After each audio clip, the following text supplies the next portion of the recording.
Heading डालेंगे आप लोग रविन्द्रनाथ टैगोर।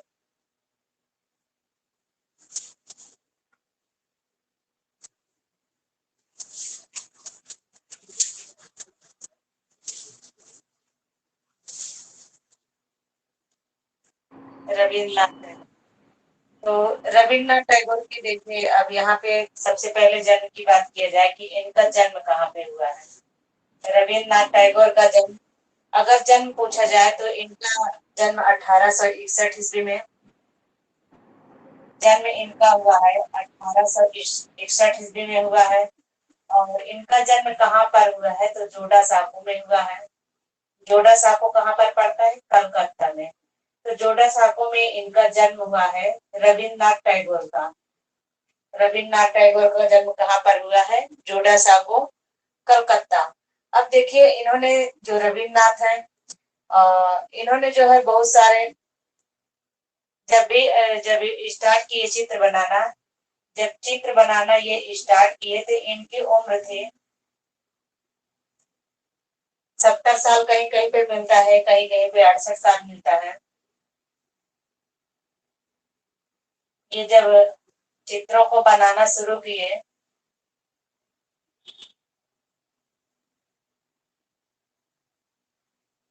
जब चित्रों को ये बनाना शुरू किए तो इनकी उम्र क्या थी, उम्र की बात किया जाए तो एक बार क्वेश्चन आ चुका है तो उसमें 70 साल माना गया है। कभी कभी जो है 68 साल भी रहता है, कहीं कहीं पर लिखा कि ये अपने उम्र के 70वें पड़ाव में जो है कला को शुरुआत किए।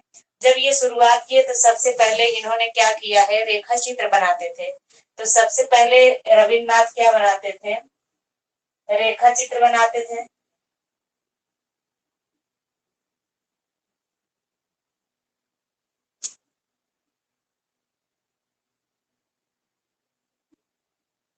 रेखा चित्र को जो बनाते थे ये क्या करते थे, काली रंग की स्याही से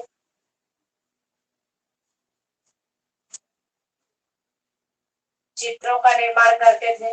यानी अपने जो रेखा चित्र ये बनाते थे उसमें काली रंग की स्याही से जो है चित्रों को बनाया करते थे। और ये जो है सबसे पहले देखा जाए, ये सन 1926 ईस्वी में अंगुलियों में स्याही लगाकर चित्रण करते थे। ये जो है सन 1926 ईस्वी में अंगुलियों में स्याही लगाकर चित्रण करते थे, यानी अंगुलियों के द्वारा चित्रण कार्य करते थे।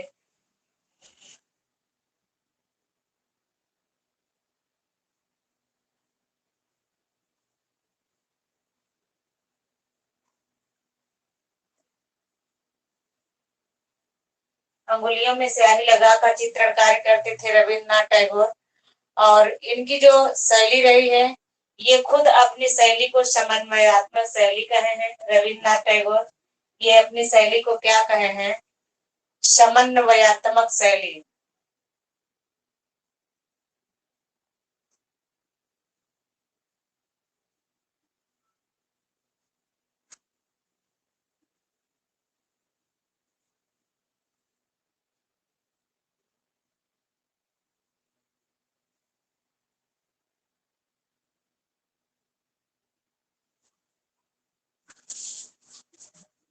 पूछा जाए कि कौन सा कलाकार, भारत का कौन सा कलाकार है जो अपनी कार्यशैली को समन्वयात्मक नाम दिया है, तो यह रविन्द्रनाथ टैगोर हैं, जो अपनी कार्यशैली को, जो टेक्निक थी इनकी कार्य करने की, उसे जो है समन्वयात्मक शैली का नाम दिए हैं। अब देखिए इनकी मैम बात करें, मैम इनका पीडीएफ नहीं दी है अभी ना, रविन्द्रनाथ का पीडीएफ भेजी हूँ, इनका भी भेजी थी मेल। अच्छा, मैं निकलवाते मिल नहीं क्या आप लोग? निकलवाए थे मैम, लग रहा है इधर उधर हो गया, हर चेक करना पड़ा, इसलिए मैंने। सही पीडीएफ भेजी हूँ। तो इन्होंने अगर बात की जाए तो रविन्द्रनाथ टैगोर जो है यथार्थवादी एवं परंपरावादी चित्रों को धारण किए हैं। यथार्थवादी और परंपरावादी चित्रों को धारण करने के बाद अब जब दोनों शैलियों को धारण किए, इसीलिए उन्हें वो जो है अपनी शैली को क्या कहे, समन्वयात्मक शैली कहे हैं। और रविन्द्रनाथ टैगोर की जो शैली थी, इनकी आधुनिक भारतीय शैली थी। यानी ये जो है आधुनिक भारतीय शैली को लेकर चले हैं, आधुनिक भारतीय शैली को लेकर काम किए हैं रविन्द्रनाथ टैगोर। अब देखिए इनकी बात किया जा रहा है तो रविन्द्रनाथ टैगोर को जो है बाल कलाकार भी कहा जाता है। इन्हें आनंद कुमार स्वामी ने जो है इनकी कला को बच्चों की कला कहा है। क्यों कहा क्योंकि ये ऐसे चित्र का निर्माण ही करते थे कि उनके चित्रों में देख के लगता था कि यह किसी बच्चे द्वारा चित्र का निर्माण किया गया है। तो पूछा जाए कि किस कलाकार की कलाकृति को बच्चों की कला कहा जाता है, तो इनकी कला को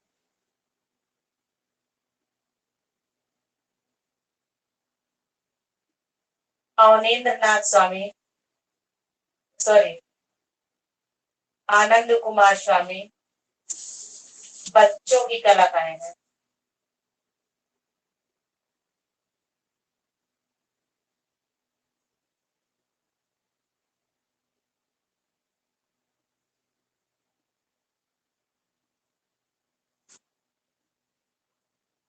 इन्हें क्या कहे, बच्चों की कला, इनकी कला को देखकर कहे हैं। किसने कहा है? आनंद कुमार स्वामी ने कहा है। और इन्होंने बहुत सारे चित्रों का भी निर्माण किए हैं रविन्द्रनाथ टैगोर। और इनको जो है भारत का प्रथम रचनात्मक कलाकार कहा जाता है। पूछा जाए कि भारत का प्रथम रचनात्मक चित्रकार किसे कहा जाता है, तो रविन्द्रनाथ टैगोर को ही कहा जाता है भारत का प्रथम रचनात्मक चित्रकार।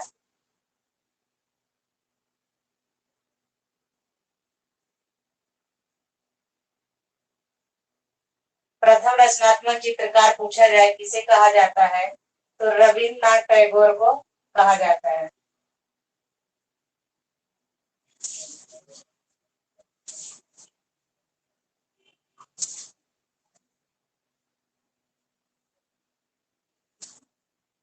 इंपॉर्टेंट क्वेश्चन है कि भारत का प्रथम रचनात्मक चित्रकार किसे कहा जाता है? रविन्द्रनाथ टैगोर को। और पूछा जाए कि भारत के किसे घनवादी कलाकार कहा जाता है, तो वह गगनेन्द्र नाथ ठाकुर को कहा जाता है या गगनेन्द्र नाथ टैगोर को कहा जाता है। इन्होंने, इतना लिख लीजिए आप लोग, आगे बढ़े। स्नेहा मैम दिख रही हैं?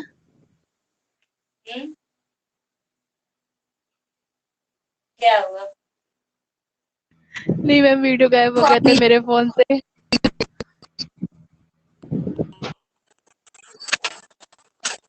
नेटवर्क प्रॉब्लम होगी। नेटवर्क प्रॉब्लम होगा।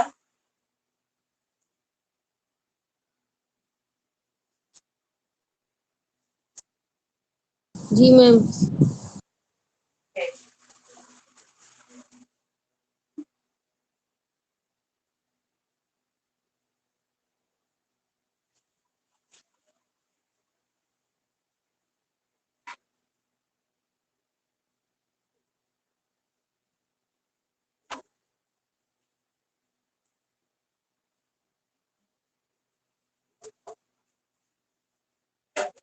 देखिए रविन्द्रनाथ की बात हो रही है, तो इन्होंने बहुत सारी प्रदर्शनियों का भी आयोजन किए हैं रविन्द्रनाथ। तो इनकी कला प्रदर्शनियां,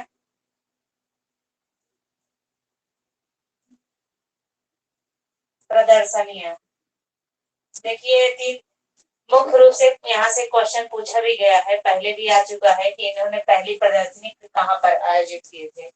रविन्द्रनाथ टैगोर अपनी प्रथम प्रदर्शनी कहाँ पर लगाए थे, तो आप लोग सिर्फ याद रखिएगा, PKM, पीके फिल्म देखे हैं ना आप लोग? जिसको ऐसा सरल लगे ऐसा भी याद कर सकता है, जिसको ऐसा सरल लगे ऐसा भी याद कर सकता है, पक्का बात। PKM, तो यानी जो प्रथम प्रदर्शनी का कहाँ पर लगाए थे, ये पेरिस में लगाए थे। पूछा जाए कि पेरिस में इन्होंने कब प्रदर्शनी लगाया था, तो सन 1930 ईस्वी में लगाए थे। फिर उसके बाद इन्होंने कलकत्ता में भी प्रदर्शनी लगाए।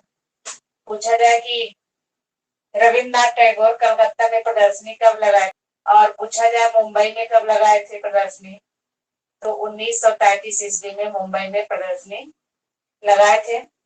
इसको आप लोग लिख लीजिए। PKM याद रखिएगा, पेरिस, कलकत्ता, मुंबई। यहाँ अच्छा, यहाँ पे 31 लिखा गया है क्या?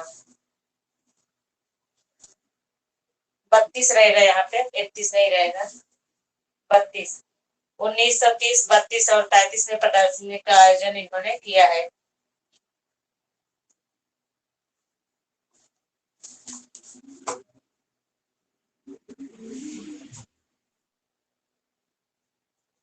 देखिए, जो रविन्द्रनाथ थे, इनका जो इन्होंने नारियों के ऊपर बहुत अधिक चित्र बनाए हैं, तो रिमार्क में लिख सकते हैं रविन्द्रनाथ का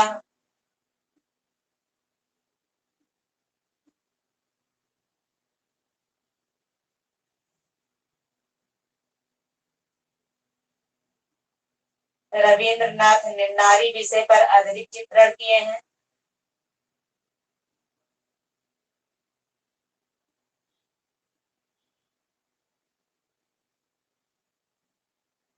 नारी विषय पर अत्यधिक चित्र बनाए हैं। इन्हें यथार्थवादी कलाकार भी कहा जाता है, रविन्द्रनाथ को यथार्थवादी कलाकार भी कहा जाता है।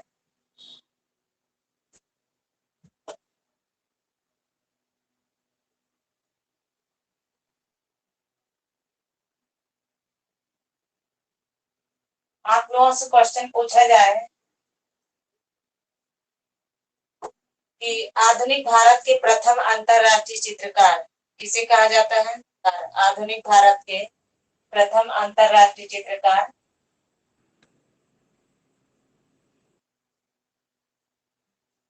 आधुनिक भारत के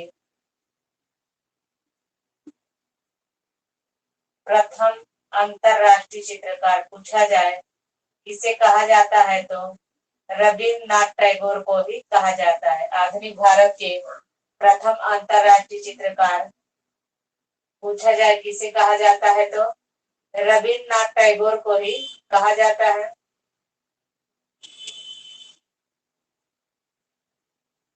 और इन्होंने आगे चलकर अब व्यंजनावाद में भी काम किया है। आगे चलकर इन्होंने कला शैली अभ्यंजनावाद को भी अपनाया है। रविन्द्रनाथ के चित्रों पर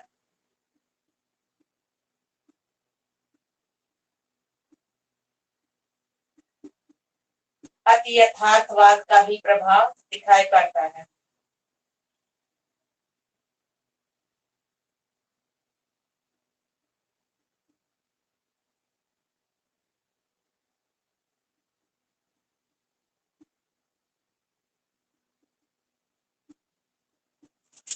और अभ्यंजनावादी प्रभाव भी दिखाई पड़ता है।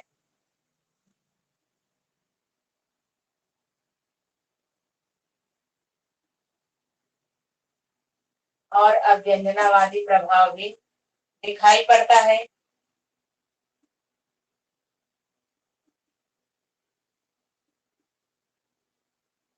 और इन्होंने बहुत सारे चित्रों का भी निर्माण किए हैं, रविन्द्रनाथ टैगोर। इतना लिख लीजिए।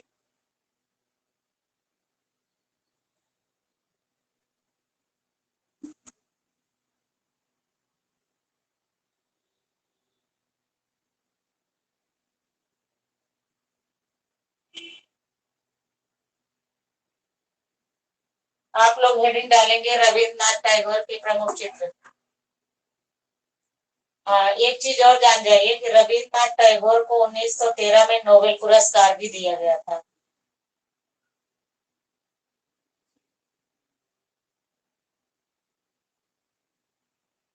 उन्नीस सौ तेरह में क्या दिया गया था? नोबेल पुरस्कार।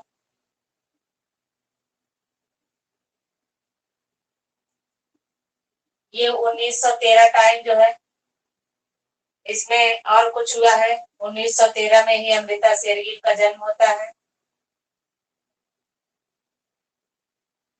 पूछा जाए कि अमृता शेरगिल का जन्म कब हुआ था, तो 1913 में।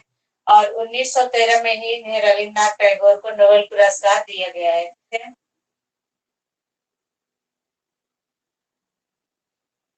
रविन्द्रनाथ टैगोर 1915 में नाइटहुड की उपाधि को त्याग दिए थे।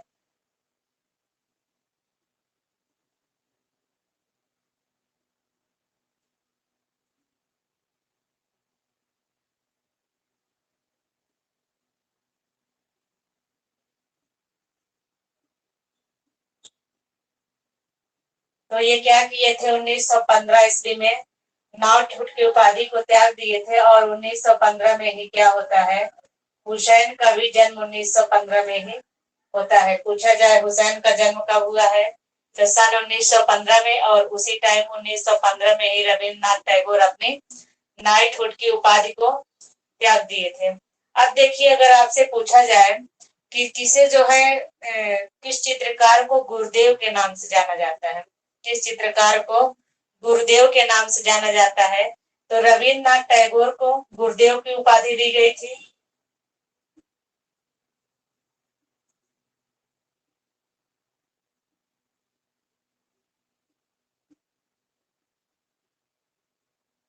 रविन्द्रनाथ टैगोर को गुरुदेव की उपाधि दी गई थी। इन्हें जो है गुरुदेव के नाम से जाना जाता था, रविन्द्रनाथ टैगोर को। और एक चीज और जानिए कि अगर आपसे भारत के प्रथम अति यथार्थवादी चित्रकार पूछा जाए कि कौन है भारत के प्रथम अति यथार्थवादी चित्रकार,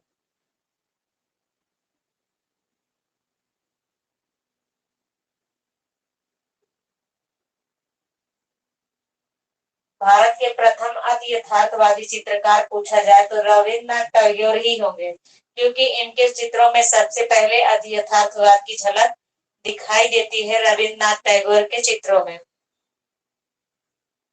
हाँ हाँ, इसमें दिया गया था इनको नाइटहुड की उपाधि, इनको 1915 में दिया गया था।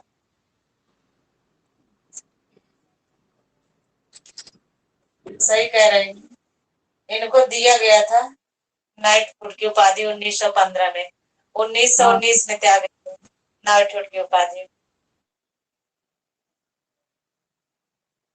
रविन्द्रनाथ टैगोर के प्रमुख चित्र,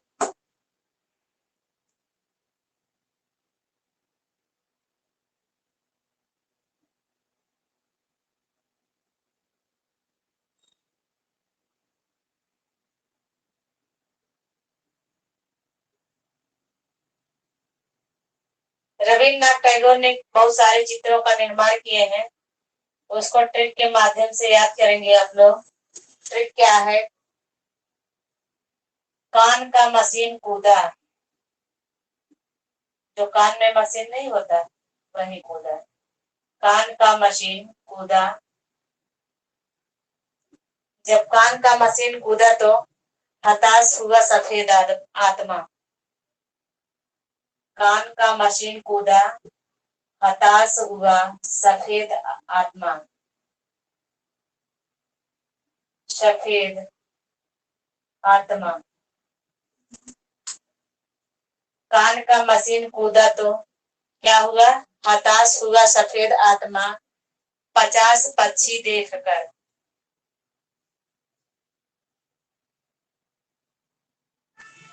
50 पक्षी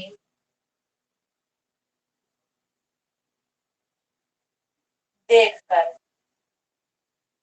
यही आप लोग याद रखिएगा, कान का मशीन कूदा हताश हुआ सफेद आत्मा 50 पक्षी देखकर। कान से हो जाएगा कानाफूसी, कानाफूसी, कानाफूसी यानी प्राचीन कानाफूसी। चित्र का शीर्षक है प्राचीन कानाफूसी। और उसके बाद मशीन से है मशीन मैन,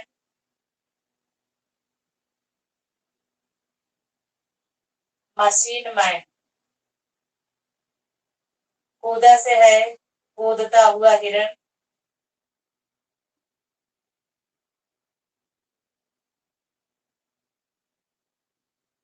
हताश से है हताश पुरुष, यहाँ पे देख कर नहीं रहेगा, लेकर रहेगा। 50 पक्षी लेकर। तो हताश से हो गया हताश पुरुष।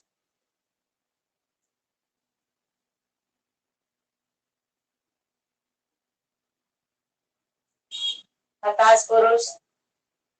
सफेद धागे। सफेद धागे। सफेद धागे का भी चित्र बनाए हैं। प्रेत आत्मा। आत्मा है ना, तो प्रेत आत्मा का भी चित्र बनाए हैं। 50 से है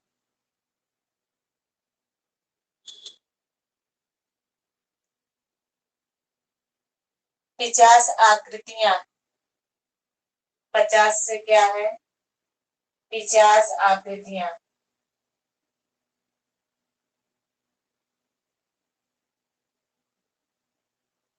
50 आकृतियां बनाए हैं। पक्षी से है पक्षी।